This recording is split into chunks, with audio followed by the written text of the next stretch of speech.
assim, eu vou te jogar com uma provocação.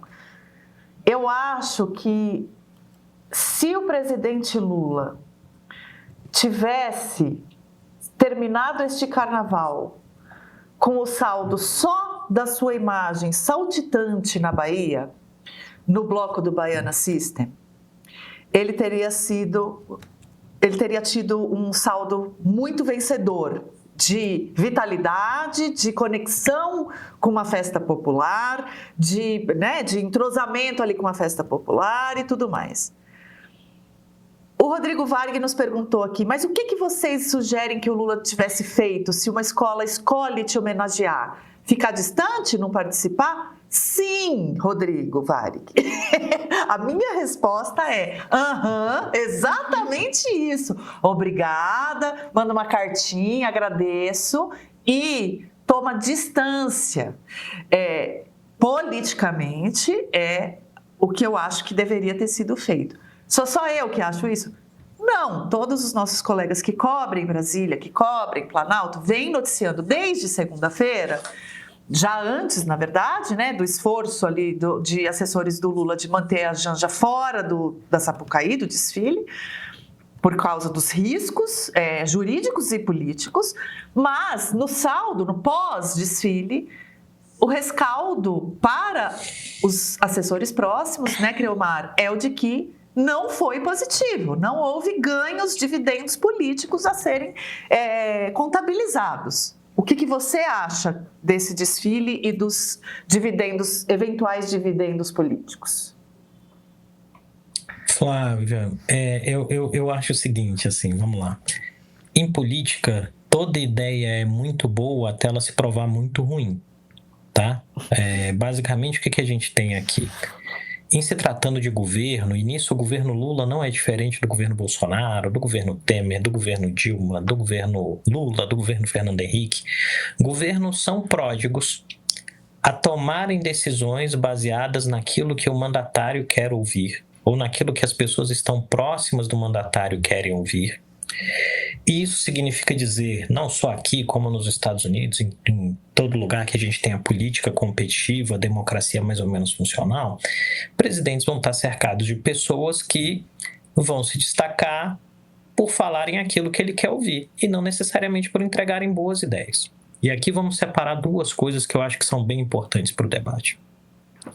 A primeira delas é a ideia daquilo que é o carnaval do Rio de Janeiro, o carnaval com escola de samba, né? Essa linguagem que é ala, carro alegórico, ala, bateria, ala, carro alegórico, despede, acabou, esqueci da comissão de frente, mestre-sala e porta-bandeira, não se ofendam, é só por falta de prática mesmo no negócio.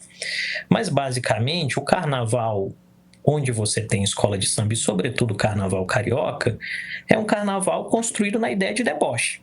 Então, assim, o carnaval é uma festa de deboche, onde as pessoas debocham daqueles os quais, basicamente, elas são, em algum sentido, vítimas de algum tipo de processo de privação ou de coisa do gênero durante o ano. São 5 dias em que a panela de pressão, você puxa o respiro, as pessoas, soltam aquela pressão e acabou, o carnaval é deboche. Acho que essa é a primeira coisa.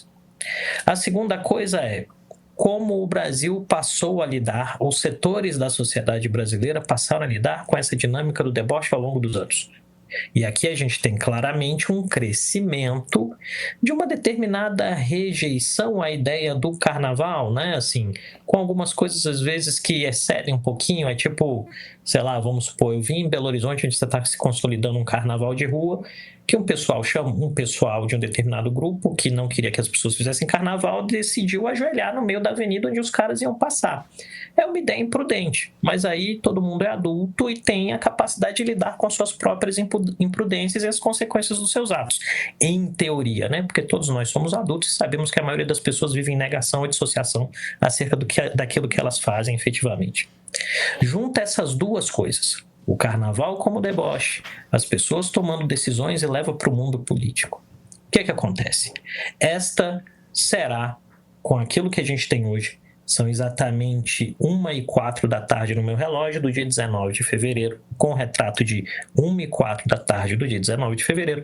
Essa vai ser uma eleição hiper pegada. Isso quer dizer, uma eleição que vai ser definida ali por um grupo de 5, 6% do eleitorado, variando um pouquinho de pesquisa a pesquisa, tá? Em uma eleição como essa, a gente tem basicamente o esforço dos atores políticos em tentarem convencer esses 5, 8% do eleitorado de que eles são a melhor opção possível. E quais são as opções postas agora para convencer esse pessoal? De um lado, você tem o Flávio Bolsonaro, tentando dizer que é o ator normal da família Bolsonaro, né? E de outro, você tem o Lula, dizendo que a família Bolsonaro não tem ninguém normal e que o normal é ele. Pois bem, à medida que esse discurso vai se consolidando, você tem que dar provas de que você é mais normal ou menos normal que o outro, dependendo do grupo que você está mirando. Eu creio que aí é onde o governo cria um problema para si que é desnecessário. Que significa dizer o quê? Ouvindo aqui a boa aula de direito que a gente teve antes. A escola é livre para homenagear quem ela quiser. E é fato que alguém que foi presidente 3 vezes acaba sendo um ator político passível de homenagem. Assim como alguma escola poderia ter homenageado Jair Bolsonaro. E pode, em algum momento, homenagear Jair Bolsonaro. A gente não tem bola de cristal, né? O fato é, uma vez que a homenagem é posta, qual é a sua posição diante da homenagem? E aqui parece que talvez o governo tenha criado, talvez muito propositalmente, na ideia de que fale mal, fale bem, fale sempre de mim, a dinâmica de que, eu quero assistir. E aí o governo foi lá assistir. Alguns dizem que a primeira-dama tinha o desejo de andar, de desfilar na Sapucaí, não sei. Prefiro não entrar na especulação acerca do fato. Mas o fato é, o governo vai e assiste. Aí você tem 2 consequências. A primeira são aquelas positivas. Por exemplo, o governo tem um samba-enredo. O governo tem um samba-enredo. Se o samba-enredo é bom ou ruim, não cabe a mim julgar, né? Eu não estou no estandarte de ouro da Globo, não sou membro do conjunto de pessoas da Liesa lá, não sei, né? Mas o governo tem um samba-enredo. Para tocar lá nos eventos, o governo tem um samba-enredo. Bom, só que tudo na vida, eu sempre gosto de dizer que a gente imagina as ações políticas como uma pedrinha jogada no lago, né? Você joga a pedra, ela afunda e cria uma ondinha. Qual foi a primeira ondinha criada e a mais visível? Foi a reação de quem não vota no Lula de jeito nenhum, de fazer os memezinhos, né? Família em conserva, família conservadora e tal. Esses votos o Lula não vai ter de jeito nenhum. Não teria, né? Se for Lula contra um poste, ele não vai ter. O problema é o quanto que essas reações alimentam atores que potencialmente votam no Lula ou potencialmente votaram no Lula a dizerem, talvez o governo tenha exagerado aí. Porque quando entra no embate de interpretação, e eu acho que esse é o ponto, no embate de interpretação em uma sociedade que está hiper sobrecarregada por excesso de informação, a ideia não é mais que a escola fez o desfile, a ideia é que o Lula fez o desfile, que o PT fez o desfile, e aí entram outros passivos que o governo tem que administrar, como questões que envolvam corrupção, a bagunça toda daí derivada. Então me parece o quê? Assim, a título de te dar uma resposta objetiva, Flávio, não estava tergiversando não, só queria explicar mesmo o meu ponto. Efetivamente é o que me parece. O governo não tem como interferir no fato da escola ter escolhido o Lula. A prudência talvez dissesse para o Lula para não ir, né? Agora, o que me parece que prudência e moderação são 2 esportes de alto risco na política do Brasil em 2026, né? Ninguém quer ser prudente, ninguém quer ser moderado. A ideia é sempre arriscar tudo e tentar tudo. E o Lula arriscou tudo, porque o não ele já tinha, né? O passivo que aí fica, e hoje isso está engraçado de observar em alguns grupos de WhatsApp, é que toda vez que uma escola homenageia alguém ou algo que é mais polêmico, o resultado da escola vira um passivo, né? Então, assim, a escola homenageou o Lula e o Lula foi... e a escola foi rebaixada. Então, assim, no fim, tudo vira jocoso, o que é bom dentro do espírito do carnaval, né? O ruim é, efetivamente, que isso acaba virando uma outra questão, que é os impactos negativos disso. O Lula ganhou votos com o desfile? Provavelmente não. O Lula perdeu votos? É uma coisa que a gente vai ter que esperar as medições. E aí olhar com muito cuidado, né? Como isso vai ser perguntado, medido, microdado, porque também esse virou um elemento também, né? Para quem é cidadão.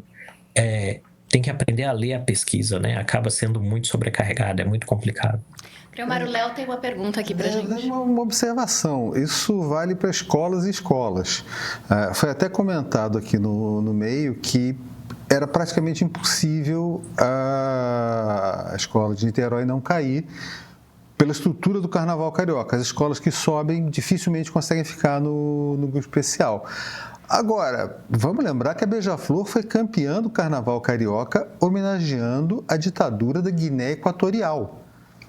Tipo, isso botou a barra em outro patamar. Tipo, o enredo do ano seguinte eu brinquei dizendo que ia ser Pol Pot, sabe? Ia ser o Quimé vermelho. Né?